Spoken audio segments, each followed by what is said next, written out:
Olá pessoal, eu sou a professora Mariana e hoje eu vou fazer com vocês questões do exame de ordem sobre as aulas que a gente teve até aqui. Então vamos lá para a nossa primeira questão sobre ética profissional. Isabela, advogada atuante na área pública e procurada por cliente que deseja contratá-la, informa que a existência de um processo já terminado, grifem ali, já terminado, no qual foram debatidos fatos que podem interessar a nova causa. Antes de realizar o contrato de prestação de serviços, dirige-se ao juízo competente e requer vista dos autos findos, não anexando o mandato. Grifa aqui comigo. Não anexando o instrumento de mandato. Nesse caso, consoante o Estatuto da Advocacia, a advogada pode: letra A, ter vista dos autos somente no balcão do cartório. Letra B, ter vista dos autos no local onde se arquivam os autos. Letra C, retirar os autos de cartório por 10 dias. Letra D, retirar os autos se anexar instrumento de mandato. Bom, eu espero que vocês lembrem aí das nossas aulas anteriores, que vocês tenham assistido todos os blocos. E o que a gente pode chegar a uma conclusão aqui? Que o advogado, quando ele precisa ter acesso a um processo que já terminou, ele não precisa colocar procuração nesse processo. Por quê? Porque a gente sabe que quando precisa colocar o mandato é quando o advogado vai representar o cliente, certo? Então, se o processo já acabou, há necessidade de você colocar um mandato para representar seu cliente, sendo que aquele processo não pode mais acontecer mais nada além do que já aconteceu ali? Ninguém pode mudar aquilo que aconteceu? Adianta eu colocar uma procuração? Não adianta, né, gente? Então a gente já tira aqui a letra D. Não vai precisar anexar instrumento de mandato. E a gente sabe que o advogado, ele não vai conseguir analisar o processo, né, para conseguir alguma informação ali para essa causa nova que o cliente da doutora Isabela quer, tão rapidamente ali, simplesmente olhando os autos no balcão, certo? E muito menos no local onde os autos são arquivados. Então a gente sabe que não pode ser a letra A e não pode ser a letra B. Então sobrou a letra C. E a gente sabe que o prazo ali de retirar os autos do cartório por 10 dias está correto. Então a letra C é a resposta do nosso exercício número 1, ok? Então vamos para o número 2. O advogado Antônio participava do julgamento de recurso de apelação por ele interposto. Ao proferir seu voto, o relator acusou o advogado Antônio de ter atuado de forma antiética. Grifa aqui. Acusou antiética. E de ter tentado induzir os julgadores a erro. Em seguida, com o objetivo de se defender das acusações que lhe haviam sido dirigidas, Antônio solicitou usar da palavra pela ordem. Grifa aqui, palavra pela ordem. Por mais 5 minutos. Pleito que veio a ser indeferido. Grifa indeferido, gente. Pelo presidente do órgão julgador. A respeito do direito de Antônio usar a palavra novamente, assinale a alternativa correta. Vamos então para as alternativas. Letra A.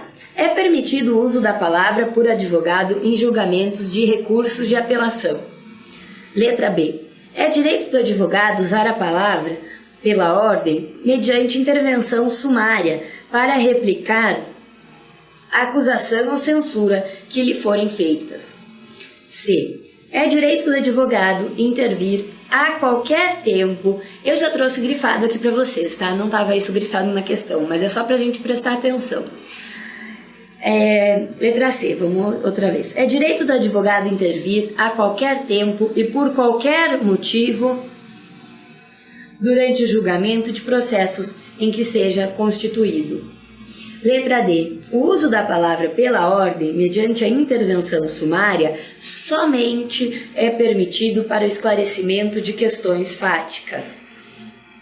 Bom, gente, eu trouxe essas palavrinhas ali, essas expressões grifadas para vocês, porque tudo que a OAB generalizar, vocês tomem cuidado.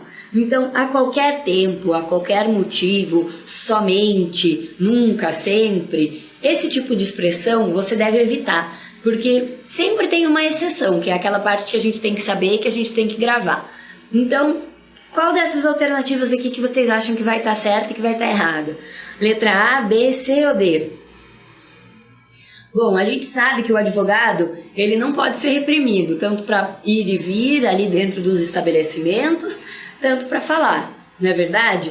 Então vocês vão encontrar a resposta dessa questão no artigo 7º, inciso 10º do Estatuto. E vai ser a resposta, então, a letra B. É direito do advogado usar da palavra, pela ordem, mediante intervenção sumária, para replicar a acusação ou censura que lhes forem feitas. Então, a gente tem que sempre lembrar do princípio da ampla defesa e do contraditório. Aqui o advogado, ele só está se defendendo. Então, ele tem, sim, todo o direito de se utilizar aí da palavra pela ordem e fazer a sua defesa, e não pode ser um pedido indeferido pelo juízo, ok? Acho que ficou bem claro, né? Vamos então aqui para a questão número 3. Tício, e coitada desse Tício que aparece em todas as provas da ordem, né? Para quem já fez aí outros exames ou já está fazendo as questões, sabe que o Tício aparece bastante. Tício é advogado regularmente inscrito nos quadros da OAB e conhecido pela energia e vivacidade com que defende a pretensão dos seus clientes. Atuando em defesa de um de seus clientes, exalta-se em audiência, mas mantém, apesar disso, a cortesia com o magistrado presidente do ato e com o advogado da parte contrária. Mesmo assim, sofreu representação perante o órgão disciplinar da OAB. Em relação a tais fatos, é correto afirmar que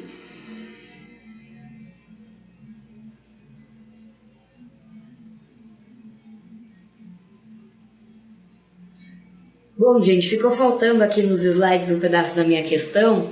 A gente vai fazer essa questão número 3 no próximo bloco, tá bom? Eu peço desculpas aí para vocês. Vamos passar para a questão número 4. Essa questão do Tício eu trago para vocês aí daqui a pouquinho. Então vamos para o exercício 4. É correto afirmar que o advogado, letra A, não pode exercer concomitantemente a advocacia com qualquer outra profissão. Letra B. Pode exercer a advocacia com algumas outras profissões, desde que correlatas, inclusive no mesmo espaço físico. Letra C. Pode exercer a advocacia concomitantemente com outras profissões, salvo impedimentos e incompatibilidades, desde que não em conjunto ou conjuntamente, e nem anunciando privada ou publicamente tais atividades profissionais. Letra D. Pode exercer a advocacia concomitantemente com outras profissões, inclusive fazendo publicidade face ao dispositivo constitucional que assegura o livre exercício do profissional. Então vamos voltar aqui para o comecinho. O que vocês acham que está correto? O advogado, ele não pode exercer a advocacia com nenhum outro tipo de profissão, como diz ali na letra A. Não, né, gente? Porque senão eu, Mariana, não ia poder estar aqui com vocês hoje, porque eu atuo na advocacia e hoje estou aqui dando aula para vocês, né? Estou aqui como professora de vocês, estou fazendo a utilização aí, o exercício de outra profissão. Então a gente já pode ver que a letra A está errada, porque não é qualquer outra profissão. Letra B. Pode exercer advocacia com algumas outras profissões, desde que correlatas, inclusive no mesmo espaço físico. A gente sabe que não pode ser no mesmo espaço físico, que quando você está atuando com a advocacia, tem que ser apenas um escritório de advocacia. Eu comentei com vocês nos outros blocos que às vezes é comum a gente encontrar aí pela rua imobiliária e advocacia fulano, advocacia e contabilidade Beltrano, e isso é vedado pela ordem, pelo nosso estatuto, ok? Então, tá errada a letra B também.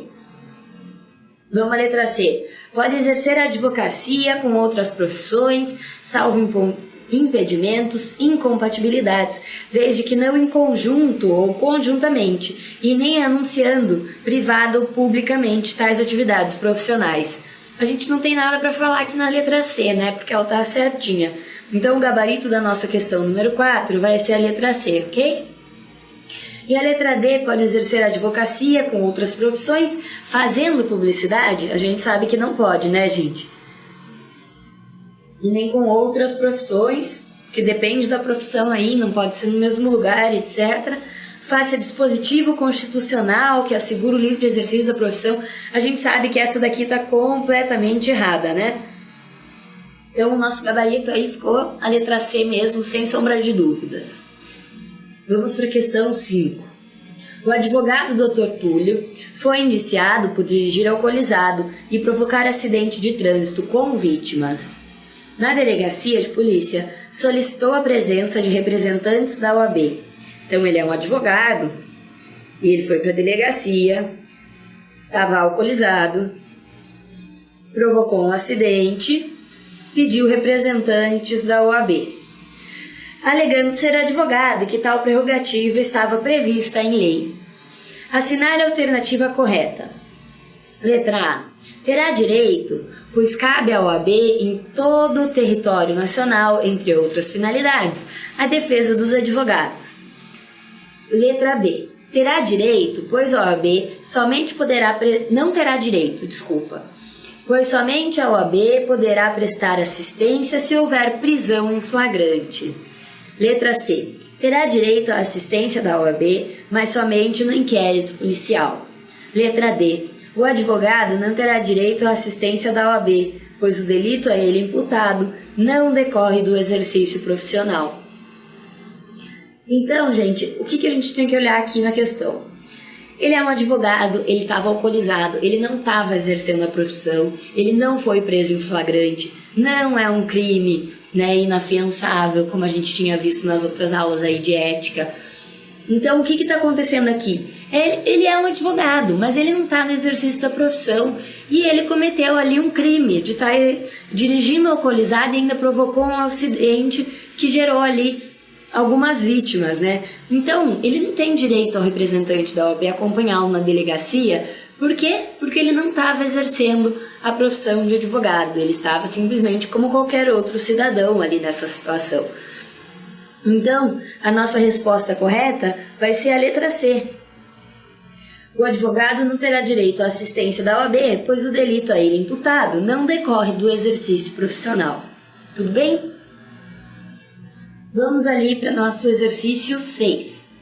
Dr. Cláudio, advogado, compareceu com seu cliente para a audiência designada pelo juízo a primeira do dia, no horário correto, às 13 horas. Ficou aguardando pacientemente por mais de 30 minutos, tendo tido a notícia de que o magistrado sequer havia chegado ao fórum. Grife isso aqui, por favor. O magistrado sequer havia chegado ao fórum. Nessa situação, o advogado, de acordo com o Estatuto da Advocacia, em especial no que se refere às prerrogativas profissionais, teria o direito de retirar-se desde que comunicasse. Letra A. Verbalmente o responsável pelo pregão que iria embora com seu cliente. Letra B. Verbalmente a escrivã na sala de audiências que iria embora em virtude da ausência do juiz. Letra C. Por escrito, a razão de sua retirada, entregando o documento em mãos à escrivã na sala de audiência. E por último, letra D. Por escrito, a razão de sua retirada, protocolando o documento no setor competente. Bom, a gente sabe ali que o advogado ele só vai poder se retirar após os 30 minutos quando o juiz realmente ainda não tiver chego no fórum, né? Porque se esse atraso se der por conta de atrasos nas audiências, qualquer outro motivo, sendo que o juiz está ali dentro do fórum, está ali trabalhando, o advogado é obrigado a esperar, a não ser que o magistrado sequer já chego no fórum ainda. Aí sim, o advogado vai poder se ausentar após 30 minutos de espera, ok? Então essa questão aqui, o enunciado dela está bem redondinho. A gente só tem que saber o que o advogado vai ter que fazer caso ele realmente decida por ir embora. Que ele pode ir embora nessa situação, a gente já viu que ele pode realmente ir embora. Mas aí a gente tem que pensar no termo prático aqui. Como é que a gente decide essa questão? A gente pode simplesmente comunicar alguém ali do cartório e falar, faz meia hora que eu tô aqui, tô indo embora. A gente sabe que não é bem assim que funciona na prática, né? O que a gente, como advogado, a gente tem que fazer, a gente tem que orientar aí os nossos clientes a fazer sempre? Tudo por escrito, gente, para você ter que comprovar isso depois. Então, a gente já tira ali de opção a letra A e a letra B. A gente fica com a letra C, que diz por escrito, e a letra D, que diz por escrito. Nunca verbalmente. Então, é por escrito, aqui diz que tem que entregar o documento à escrivã em mãos na sala de audiência. Bom, provavelmente o advogado, se ele não conseguiu fazer a audiência, ele não está na sala de audiência, né? Uma coisa um pouco óbvia, ele vai estar ali na entrada do cartório, no corredor do cartório, enfim. Então, a nossa alternativa correta aqui para o exercício número 6 é a letra D, que vai estar ali por escrito, protocolando o documento no setor competente. Você tem que protocolar nos autos, para esse documento não simplesmente ficar ali no balcão do cartório e desaparecer, certo? Então você protocola junto aos autos e vai estar constando ali que você não é revel na audiência, que você compareceu, que você esperou os 30 minutos e que o juiz não estava lá para atendê-lo ainda, ok? Então o gabarito aqui é a letra D. Vamos para o exercício de número 7. Os atos e contratos constitutivos de pessoas jurídicas para sua admissão em registro, em não se tratando de empresas de pequeno porte, de microempresas, consoante o Estatuto da Advocacia, deve, letra A, apresentar os dados do contador responsável, letra B, permitir a participação de outros profissionais liberais. Letra C, conter o visto do advogado. Letra D, indicar o advogado que representará a sociedade. Então a gente lembra ali que existem atos privativos de advogado, que o advogado ele não é imprescindível nos procedimentos administrativos. Mas existem alguns procedimentos administrativos que a gente tem que ter a presença do advogado, lembram? Eu já expliquei isso num outro bloco. E o que era então? Para fazer inventário, separação, divórcio extrajudicial e para constituir as empresas, né, as pessoas jurídicas. Então aqui a gente tem, contratos constitutivos de pessoas jurídicas, ok? E o que o advogado tinha que fazer então, já que ele é imprescindível nesse momento? Ele tem que dar um visto, ele tem que colocar lá seu nome e o número da sua OAB, ok? Então, adianta a letra A ali ter o nome do contador? Não adianta, né, gente? Adianta a letra B permitir a participação de outros profissionais liberais? Também não. Conter o visto do advogado? Isso, essa é a nossa resposta aqui hoje. E a letra D, indicar o advogado que representará a sociedade.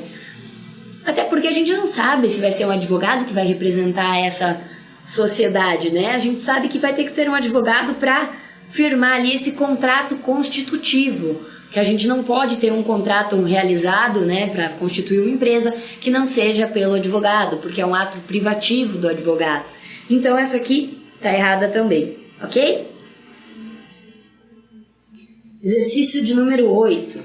Gisela é advogada recém-aprovada no exame de ordem e herda diversas causas de um colega de classe que resolveu trilhar outros caminhos, deixando numerosos processos para acompanhamento nos juízos de primeiro grau. Ao acompanhar uma sessão de julgamento na Câmara Civil do Tribunal W, tem necessidade de apresentar, antes de iniciar o julgamento, alegações inscritas aos integrantes do órgão julgador, que somente foram completadas no dia da sessão. Aguardando o início dos trabalhos, assim que os julgadores se apresentaram para o julgamento, a jovem advogada dirigiu-se a eles no sentido de entregar as alegações escritas, sendo admoestada quanto à sua presença no interior da sala de julgamento, parte reservada aos magistrados. Nos termos do Estatuto da Advocacia, o ingresso dos advogados nas salas de sessões, letra A, está restrito ao espaço da plateia? A gente sabe que não, né, gente? Letra B, depende de autorização do presidente da Câmara? Também não. Letra C, é livre, inclusive na parte reservada dos magistrados? Sim. Por quê? Porque não existe hierarquia entre os profissionais da área jurídica, não existe subordinação, todos devem ser tratados iguais. E o advogado, ele é livre, é um dever do advogado, um direito, do advogado, ser livre para ingressar nos cancelos aí, né, dos magistrados. E letra D, depende de concordância dos julgadores? Não, né, gente, seria um absurdo ali, um preconceito deixar alguns entrarem e outros não entrarem. Então a resposta aí do exercício 8 é a letra C. Exercício 9. João é advogado na Sociedade Empresária X, LTDA. Então, ó, grifa aqui, advogado, pulou aqui, LTDA, atuando em diversas causas do interesse da companhia. Ocorre que o controle da sociedade foi alienado para uma empresa estrangeira que resolveu contratar novos profissionais em várias áreas, inclusive na área jurídica. Por força desta circunstância, rompeu-se a avença entre o advogado e o seu cliente. Assim, João renunciou ao mandato em todos os processos, comunicando formalmente o ato ao cliente. Houve novo contrato com renomado escritório de advocacia, que, em todos os processos, apresentou o instrumento de mandato, antes do término do prazo legal à retirada do advogado anterior. Então, grifa aqui, ó, apresentou um instrumento de mandato antes do término do prazo legal à retirada do advogado anterior. Qual que é esse prazo legal aqui? A gente sabe que é de 10 dias. Na renúncia focalizada no enunciado, consoante o Estatuto da Advocacia, deve o advogado, letra A, afastar-se imediatamente após a substituição por outro advogado. Letra B, funcionar como parecerista no processo pela continuidade da representação. Letra C, atuar em conjunto com o advogado sucessor por 15 dias. Aguardar 10 dias para verificar a atuação dos seus sucessores. Gente, como a gente já vem falando aqui em todos os exercícios praticamente desse bloco, o advogado, ele é independente, ele não é subordinado, não existe hierarquia entre as profissões aí da área jurídica. Então tá certo a gente falar que na letra D aqui, que o advogado tem que ficar por 10 dias a mais cuidando no processo para verificar a atuação dos sucessores? Não, né, gente? O advogado vai ter que atuar em conjunto com esse novo advogado por 15 dias? Não, ninguém pode falar o que o outro deve ou não fazer, porque o advogado, ele é independente. Letra B, funcionar como parecerista, gente. Claro que não, né? O outro advogado, se ele pegou a causa, é porque ele dá conta de fazer a causa. Não tem que ter ninguém, ainda que ele não conheça, para ajudar ele ou ficar dando pitaco no trabalho dele, certo? E letra A, afastar-se imediatamente após a substituição. Então essa é o nosso gabarito aí do exercício 9. O que a gente tem que deixar bem claro aqui? Que se esse advogado que renunciou, ele tivesse que cuidar desse processo, seria por 10 dias. Mas esse prazo é interrompido quando existe a constituição de novo advogado por parte do cliente. Então, se ele já constituiu outro advogado, o advogado anterior não precisa mais se preocupar com o processo. Ok? Vamos aqui para o exercício 10. Cristiana, advogada recém-formada, está em dúvida quanto ao seu futuro profissional, porque, embora possua habilidade para advocacia privada, teme a natural instabilidade da profissão. Por força dessas circunstâncias, pretende obter um emprego ou cargo público que lhe permita o exercício concomitante da profissão que abraçou. Por força disso, necessita, diante dos requisitos usualmente exigidos, comprovar sua efetiva atividade na advocacia. Diante desse contexto, de acordo com as normas do Regulamento Geral e do Estatuto da Advocacia da OAB, assinale a afirmativa correta. Letra A. O efetivo exercício da advocacia comprova-se pela atuação do advogado por um processo por ano, desde que um advogado subscreva uma peça privativa de advogado. Letra B. O efetivo exercício da advocacia exige a atuação anual mínima em 5 causas distintas, que devem ser comprovadas por cópia autenticada de atos privativos. Letra C. A atividade efetiva da advocacia como representante judicial ou extrajudicial cinge-se a 2 atos por ano. Letra D. O advogado deve comprovar anualmente a atuação em atos privativos, mediante declaração do juiz onde atue, de 3 atos judiciais. Bom, gente, aqui não tem muito segredo. A gente sabe que o exercício da advocacia ele é comprovado de modo anual, então todas as questões ali trariam, né, esse período anual corretamente, mas tem que decorar isso, não tem como fugir. São 5 peças processuais, 5 causas distintas, ok? 5 causas que o advogado tem que atuar durante um ano para ele comprovar o exercício da advocacia, ok? E o que a gente entende por causa ali, então? São 5 processos efetivamente ajuizados. Então, você fazer uma consultoria, você só expedir uma carta precatória, enfim, não conta como ato lá para justificar o exercício da advocacia, ok? Então, são 5 causas anualmente. A gente volta com os exercícios, então, no próximo bloco. Até já!